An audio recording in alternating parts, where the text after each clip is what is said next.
Ian Rapoport reveals how Shedeur Sanders destroys every defensive coordinator's game plan. He's not just reading defenses, he's reading minds. And now NFL coaches are panicking behind closed doors. Hard to find a starter there. It's not impossible, but it's harder to find. I have thoughts on Shedeur in a sec. Well, I'll answer your Shedeur thing to remind me to answer your Kirk Cousins market thing in a second. I like talking to Shedeur. He was incredibly thoughtful. He views sort of the criticism world, the hot take world, the I'm going to pick you apart world, kind of the same way that I do with Instagram and Twitter comments, which might be why I like him so much. You know that moment when a defensive coordinator thinks they've got the perfect game plan, and then one quarterback completely dismantles everything they've worked for? Well, that's exactly what's happening across the NFL right now, and Ian Rapoport just dropped some exclusive intel that's sending shockwaves through defensive meeting rooms. We're talking about Shedeur Sanders, the young quarterback who's making some of the most brilliant defensive minds in football look like they're playing with outdated playbooks. What Rapoport revealed about Sanders' preparation process and his ability to read defenses is absolutely mind-blowing. And it's got coaches scrambling to figure out how to contain what might be the most cerebral young quarterback we've seen in years. Trust me, after you hear what's really happening behind closed doors, you'll understand why veteran defensive coordinators are already calling emergency meetings about a player who's rewriting the rules of quarterback play. Let's start with what everyone thinks they know about Shedeur Sanders. Most people see a young quarterback trying to make his mark in Cleveland, working his way up through a competitive quarterback room. But here's where it gets interesting, and this is where Rapoport's insider information becomes absolutely crucial. According to sources close to the situation, Sanders isn't just studying film the way most rookies do. He's doing something that's got defensive coordinators across the league genuinely concerned. It's 2 a.m., and while most players are getting their beauty sleep, Sanders is in the facility, not just watching film, but creating what insiders are calling defensive blueprints. These aren't your typical quarterback study sessions. We're talking about a level of preparation that would make Peyton Manning proud. Rapoport's sources reveal that Sanders has been breaking down defensive coordinators' tendencies going back 3, sometimes 4 seasons. He's not just studying what defenses do, he's studying why they do it. But here's where it gets absolutely wild, and this is what's got coaches losing sleep. Remember how in college, Sanders had that uncanny ability to make the right read no matter what defense was thrown at him? Well, it turns out that wasn't just natural talent or good coaching. According to Rapoport's exclusive reporting, Sanders has developed what can only be described as a defensive coordinator's worst nightmare, a systematic approach to identifying and exploiting the psychological patterns of play callers. Think about it like this. Most quarterbacks study formations, coverages, and player tendencies. Sanders is studying the minds of the people calling the plays. He's identifying when defensive coordinators get conservative, when they get aggressive, and most importantly, when they get predictable. It's like he's playing poker while everyone else is playing Go Fish, and the evidence is already showing up in training camp. Sources within the Browns organization are telling Rapoport that Sanders has been making reads that are leaving coaches speechless. We're talking about a player who's calling out blitz packages before they happen, identifying coverage rotations that haven't even been installed yet, and most impressively, predicting defensive coordinator behavior with frightening accuracy. And I think he really, more so than many other players, really understands the nature of the 24-hour news cycle and how meaningless a lot of it is, especially in the hot take world. I kind of like that. He's been criticized his whole life. He's had a spotlight on him his whole life. I'm really starting to believe, I'm not talking about him on the field. On the field, the evaluators will make whatever evaluations they have, and he'll be ranked however he's ranked in the building. But off the field, I have a hard time imagining a quarterback is better prepared for whatever spotlight he's going to get. If he gets to New York, that's a lot. And it was a lot for Daniel Jones. Eli was kind of used to it, but let's say the Giants take him at 3.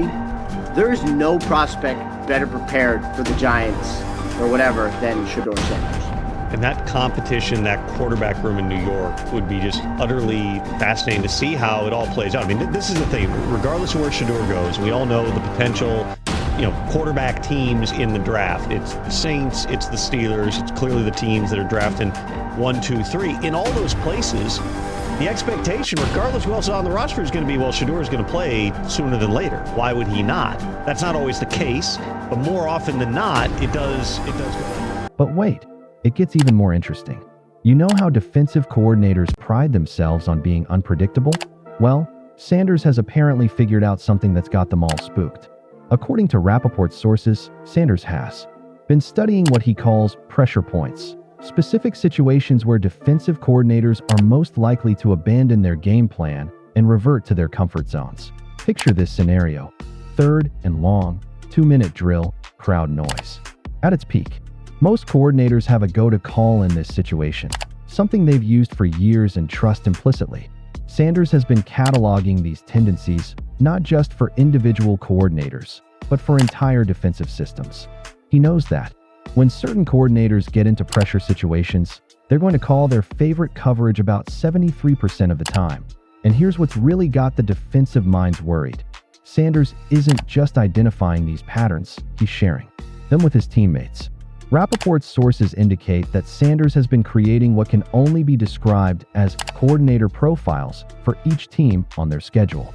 These profiles detail everything from preferred blitz packages to end zone tendencies to 4th down decision-making patterns. But let's talk about what's happening in real time during these training camp sessions. Remember, this is still July, teams are just getting into their rhythm, and Sanders is already showing signs of something special. According to insider reports, during one particular practice session, Sanders called out a defensive adjustment before the defensive coordinator had even signaled it in. The coordinator had to literally change the call because Sanders had already identified what was coming. Now, you might be thinking, okay, that's impressive, but lots of great quarterbacks can read defenses. But here's where Sanders is operating on a completely different level. Most quarterbacks read what the defense is showing them. Sanders is reading what the defense is trying to hide from him.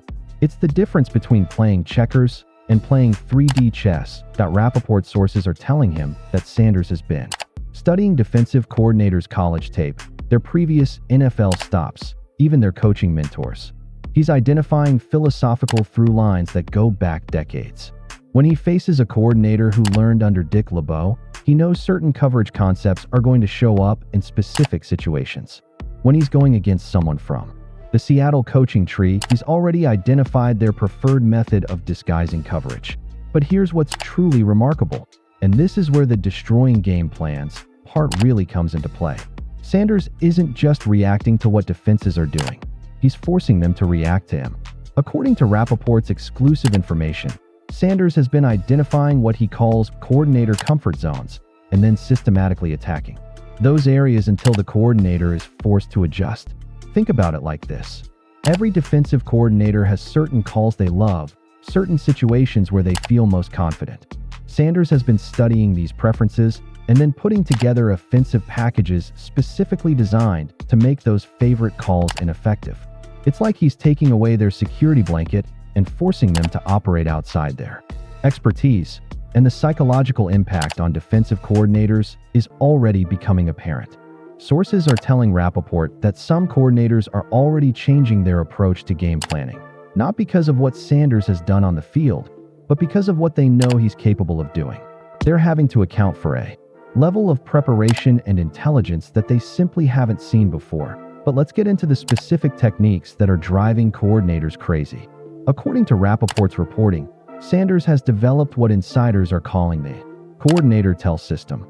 Just like poker players have tells, Sanders has identified that defensive coordinators have unconscious patterns that reveal their intentions. Some coordinators always adjust their headset in a certain way before calling a blitz. Others have a specific body language when they're about to call their favorite coverage. Sanders has been cataloging these behavioral patterns and teaching his teammates to recognize them. Imagine being a defensive coordinator and knowing that your opponent is reading your body language like a book. And here's where it gets really interesting from a strategic standpoint. Most quarterbacks try to beat defenses by being unpredictable. Sanders is beating them by being predictable, but in a way that forces coordinators to make predictable responses. He's essentially turning their own psychology against them. According to Rapoport's sources, Sanders has been running specific route combinations in practice that are designed to trigger certain defensive responses. Once he gets the response he's looking for, he's already identified the counter move. It's like he's playing chess while his opponents are still figuring out how the pieces move. But perhaps the most concerning thing for defensive coordinators is Sanders' ability to adapt in real time. Most game plans are built on the assumption that you can identify a quarterback's tendencies and adjust accordingly. Sanders appears to be operating without predictable tendencies. He's constantly evolving his approach based on what he's seeing from the defensive coordinator. The word coming out of Cleveland is that Sanders has been asking coaches about specific coordinators' tendencies from previous seasons. He wants to know how they've adjusted their game plans when facing mobile quarterbacks, how they've responded to tempo changes, and most importantly, how they've historically handled pressure situations. And here's what's really got coordinators worried. Sanders isn't just studying them, he's studying their players too. According to Rapoport's exclusive information, Sanders has been identifying which defensive players are most likely to give away coverage information, which players struggle with communication, and which players are most susceptible to misdirection.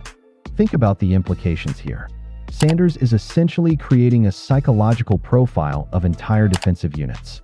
He knows which linebacker is going to bite on play action, which safety is going to cheat on coverage, and which cornerback is going to get frustrated by certain route combinations. But let's talk about what this means for the future of quarterback play. If Sanders is successful with this approach, it could fundamentally change how quarterbacks prepare for games. We might be looking at the birth of a new era where psychological warfare becomes as important as physical skill. That Rapoport sources are indicating that other teams are already trying to figure out how Sanders is getting his information. Some coordinators are changing their communication methods. Others are altering their signaling systems. And a few are even considering hiring sports psychologists to help them become less predictable. The reality is that Sanders might be forcing the entire league to evolve. Defensive coordinators who have been successful for decades are suddenly having to question everything they thought they knew about game planning. It's like Sanders has found a cheat code that nobody else knew existed. And here's the kicker. Sanders is doing all of this while still learning the Cleveland Browns offensive system. Imagine what he's going to be capable of once he has complete mastery of his own team's game plan. The thought of Sanders with a full understanding of his offensive capabilities and this level of defensive intelligence is keeping coordinators up at night. So here's the question that's going to determine the future of this league. Is Shedeur Sanders a once-in-a-generation football intelligence, or is he just the first quarterback to figure out something that everyone else has been missing? Are we witnessing the evolution of quarterback play, or are we watching one player exploit weaknesses that will soon be corrected? What do you think? Is Sanders' approach to studying defensive coordinators going to revolutionize the position, or will defenses adapt and neutralize his psychological advantages? And more importantly, if you were a defensive coordinator, how would you even begin to game plan against a quarterback who might know your tendencies better than you do? Let me know in the comments below. This is just the beginning of what could be the most fascinating quarterback story in recent memory.